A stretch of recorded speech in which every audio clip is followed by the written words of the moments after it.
Magandang araw kaibigan! Tuloy po kayo sa Felicidad's Channel.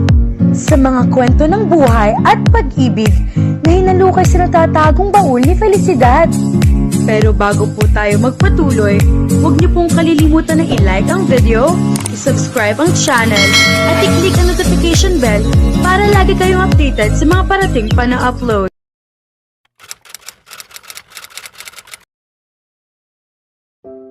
Handa ka na ba? Tanong ni Bran mula sa kabilang panig ng pinto ng aking silid, marahang kumakatok. Binuksan ko ang pinto at hinarap siya na may bakas ng pag-aalala sa aking mukha. Hindi ako sigurado kung kakayanin ko itong harapin ng kalmado. Siguradong iiyak ako. Sabi ko, ayos lang iyan. Umiyak ka kung gusto mo. Hindi ka naman isang robot na walang nararamdaman. Hinila ako ni Bran sa kanyang yakap upang aliwin ako. Tara na. Medyo nahuli na tayo. Hindi tayo aabot sa paliparan kung hindi tayo aalis ngayon, sabi niya habang kumakalas sa yakap. Tumango ako bilang tugon. Dumating kami sa aming patutunguhan, ang paliparan, ng bahagyang mas huli kaysa sa inaasahan, ngunit may sapat pa ring oras upang makapagpaalam kay Zayden. Nakita ko ang kanyang ina na mahigpit siyang yakap sa silid hintayan, tila ba nakasalalay dito ang kanyang buong buhay. Naghiwalay sila nang mapansin nilang papalapit na kami. Ilang sandali akong tumingin sa paligid upang makita kung sino-sino ang naroon para sa pamamaalam ni Zayden. Kumpleto ang lahat, ang kanyang mga magulang, ang basketball team, at kami. Isa-isang niyakap ni Zayden ang bawat miyembro ng koponan sa kanilang karaniwang magkaibigang yakap, kasabay ng mga salitang pampalakas ng loob na palaging nagtatapos sa, tawagan mo kami araw-araw, kapitan o mami-miss ka namin. Ako ang huling nagpaalam sa kanya. Salamat sa pagpunta ninyo. Sabi ni Zayden, medyo nailang. Walang anuman. Mahina kong tugon dahil hindi ko rin alam kung ano ang tamang sabihin. Magkikita pa tayo ulit sa lalong madaling panahon, siguro. Sabi niya. At doon na ako tuluyang bumigay. Ang hikbing pilit kong pinipigilan ay kumawala at tuloy-tuloy na pumatak ang aking mga luha. Nangako kang hindi iiyak. Agad niya akong niyakap at marahang hinaplos ang aking buhok habang nanatili akong nakapirmi. Grabe ka, Sarah. Hindi naman ako mamamatay. Nasaan na ang tapang mo? Pabirong sabi ni Zayden at ikinagulat ko na napatawa niya pa rin ako kahit bahagya. Mami-miss kita. Sabi ko nang bahagya siyang lumayo at tumingin sa aking mga mata. Mami-miss din kita. Sobra. Sagot niya sabay punas sa aking mga luha. Bahagya siyang umatras upang tingnan kaming lahat sa huling pagkakataon. Magkikita tayo ulit, guys. Tawagan ninyo ako, malakas niyang sabi, pilit nagpapanggap na kalmado sa pag-alis mag-isa patungo sa isang bagong bansa sa loob ng ilang taon, kahit alam kong hindi ganoon ang tunay niyang nararamdaman. Sa tingin ko, ramdam din iyon ng iba. Tigilan mo na ang pagpapanggap na walang emosyon, kapitan. Sabi ni Sin, agad inaayos ang kanyang pananalita nang masulyapan ang masamang tingin ng ina ni Zayden. Nagtawanan ang lahat, kasama kami ni Bran at Zayden.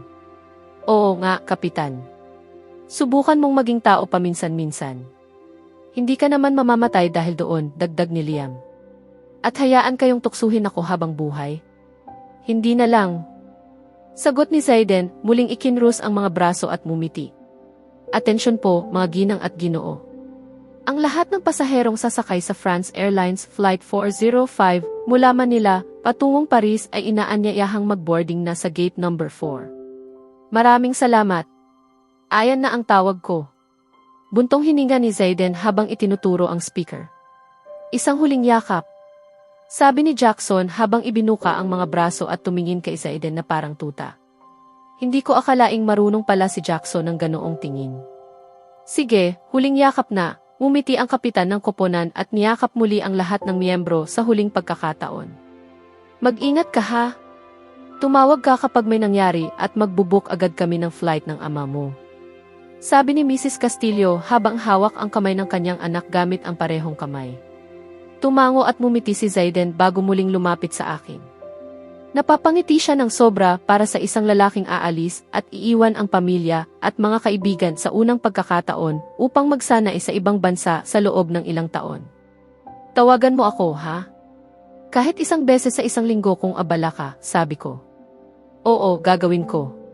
Hindi ako yung tipo na malambing, kaya paikliin ko na lang. Sumabat si Bran matapos manatiling tahimik sa buong sandali. Magsanay ka ng mabuti. Dagdag niya, medyo ilang. Tare, pupunta ako roon para makipagkita sa coach at maninirahan sa isang training center. Sa tingin mo ba may iba pa akong pagpipilian? Sagot ni Zayden habang itinaas ang mga kamay at umismid. Tama ka. Wala nga. Gusto ko lang ipaalala sa'yo. Nakangising sabi ni Bran habang inilalagay ang isang kamay sa aking balikat, bahagyang niyayakap ako sa gilid. Napailing na lamang si Zayden. Alagaan mo siya. At huwag kayong magpapakasal bago ako bumalik kung ayaw ninyong may kahihinatnan. Pabirong babala ni Zayden dahilan upang mamula ang aking mga pisngi. Kumaway siya sa amin sa huling pagkakataon. Muling nagsalita ang anunsyo sa paliparan. Pakiusap po ang inyong pansin. Ito na ang huli at pangwakas na tawag para sa lahat ng pasaherong sasakay sa France Airlines Flight 405 mula Manila patungong Paris. Mangyaring mag-boarding na agad sa gate number 4. Sandali lang.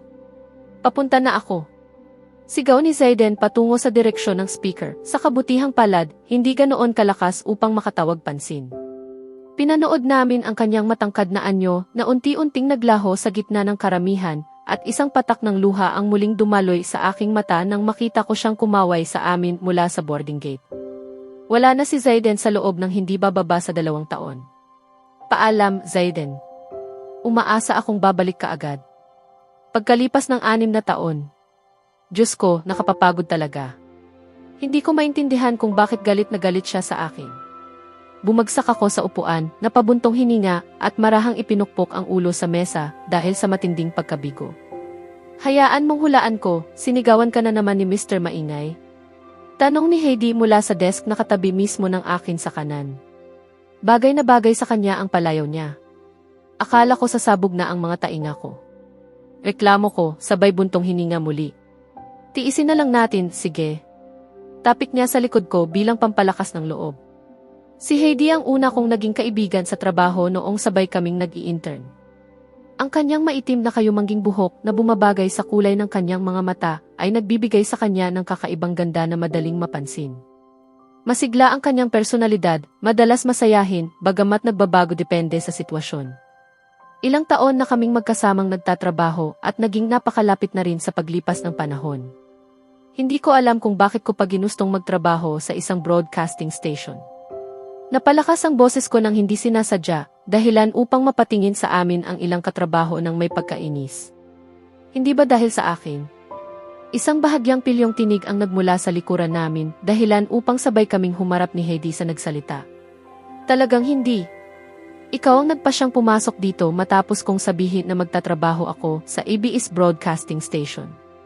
Agad kong itinuwid bago muling humarap sa mesa at mapabuntong hininga sa tambak na trabahong kailangang tapusin. Aba, lampas 5:00 na. Uwi na ba tayo? Tanong niya muli sa bahagyang nakikiusap na tinig, marahang ipinatong ang kamay sa aking balikat. Narinig kong nagsama na kayo sa iisang bahay, Bran. May ngiting mapanukso si Heidi habang nagtatanong, isang ngiting hindi ko nagustuhan. Matapos ang lahat ng panahong magkasama kami, kabisado ko na ang takbo ng kanyang malikot na imahinasyon. Ngunit tiyak na madidismaya siya kapag nalaman niyang wala namang espesyal na nangyari sa amin ni Bran. Ayos lang ba kayo? Oo, maayos ang lahat. Ngumiti si Bran at tumango. 6 na taon na kayong magkasintahan. Magpakasal na kayo. Mariing sabi ni Heidi habang marahas na tinatapik ang mesa. Gusto ko rin naman pero ayaw niyang pumayag na magtanong na ako. Pagrereklamo ni Bran, dramatikong itinaas ang mga kamay, dahilan upang mapapikit ako. Alam mo kung bakit, Bran? Oo na, alam ko, at kapag bumalik na siya, ako na ang bahala, pabirong sabi niya, kunwa'y sinasakal ang isang di nakikitang tao. Si Heidi naman ay nanood lamang sa amin ng aliw na aliw. Tumunog ang mensahe ng aking telepono. Ayoko talaga sa tunog na iyan. Nasa kotse na ako ha? Huwag kang magtagal. Umalis si Bran ng gusali at natawa na lamang ako. Sinasadya kong panatilihin ang ringtone ng mga mensahe ko para lang inisin siya. Kinuha ko ang aking telepono upang tingnan kung sino ang nag-text at agad na sumilay ang ngiti sa aking mukha. Zayden, maghanda ka ng salubungin ang bituin. Sarah, sandali. Babalik ka na? Zayden, oo, tama. Sarah, Diyos ko, seryoso ka ba? Hindi ka nagbibiro, di ba? Zayden, hindi. Sarah, kailan? Zayden, bukas ng hapon.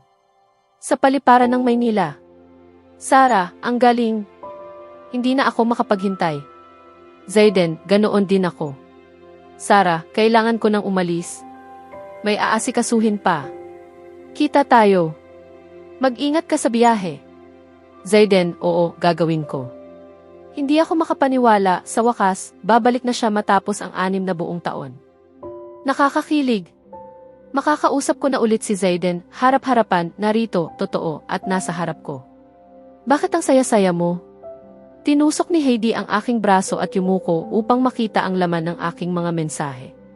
Babalik na siya, Heidi. Babalik na si Zayden.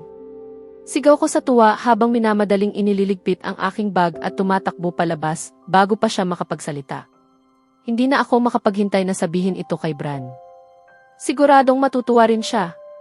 Sumakay ako sa kanyang kotse na may malapad na ngiting hindi ko man lang tinangkang itago. Napangiti rin siya sa akin matapos niyang madali ang tapusin ang tawag na kanina pa niya ginagawa. Ano kaya iyon? Malamang mahalagang tawag lang. Ang tagal mo. Bakit ang saya mo? Tanong niya. Babalik na si Zayden bukas. Mabilis kong sambit at hinintay ang kanyang reaksyon. Talaga? Magandang balita iyan. Ngumiti siya, may halong pagkagulat at tuwa, ngunit hindi kasing saya ng inaasahan ko, dahilan upang ako'y mapasimangot. Hindi kayata masyadong masaya. Diretsahan kong puna habang kinukrus ang mga braso. Una, hindi naman talaga kami ganoon kalapit. At pangalawa, ang ikinatutuwa ko sa pagbabalik niya ay hindi ko na kailangang maghintay, mahinahong paliwanag ni Bran. Maghintay para saan? Kunot noo kong tanong. Para gawin kang akin. Habang buhay. Lumambot at tumindi ang kanyang titig, sabay sumilay ang isang tunay at nakapapainit ng pusong ngiti.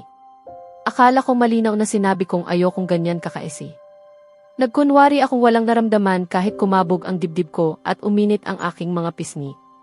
Iniwas ko ang tingin at bahagyang naglinis ng lalamunan. Tama na ang pag-arte, Sarah. Kilala na kita buong buhay ko para hindi makita ang kasinungalingan mo. Tumawa siya bago paandarin ang kotse at sanay na lumabas ng parking lot ng broadcasting station, bunga ng ilang taong pagmamaneho roon. Kakain ba tayo sa labas bukas? Kasama si Zayden? Hindi kaya siya pagod? Sa tingin mo ba gusto niya ng Italyan? O Chinese? Sunod-sunod kong tanong, hindi mapigil ang pananabik. Wow! Karangalan talagang magkaroon ng nobyang hindi ganito kasabik noong inaya siya ng matalik niyang kaibigan o noong nagsama kami sa iisang bahay. Kunway naiinis na sabi ni Bran. Masaya talaga ako noon. Hindi ko lang ipinahalata, tapat kong sagot. At bakit naman? Hindi ko alam. Siguro kasi napakalaki na ng ego mo, hindi na kailangan ang dagdag, di tulad ng mapagpakumbabang si Zayden. Ramdam kong gumagana ang plano kong asarin siya.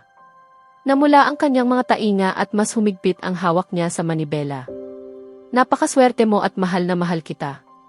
Kung hindi, baka naglakad ka na pauwi sa lamig na ito. Sinamantala ko ang pagkakataon, yumuko ako mula sa aking upuan at mabilis na humalik sa kanyang pisngi bago agad umatras. Halatang nagulat siya, bahagyang namula at nanatiling nakatuon ang tingin sa daan. Napatawa ako ng mahina sa sarili ko, aliw na aliw sa kung gaano kadaling baguhin ang kanyang mood. Mahal din kita. Sa susunod na kabanata, muling magkikita sina Sarah at Zayden matapos ang 6 na taon, ngunit hindi na pareho ang lahat gaya ng dati. Habang bumabalik ang mga alaala at damdaming akala ay matagal nang nawala, masusubok ang tibay ng relasyon ni Sarah at Bran. Kaya abangan natin,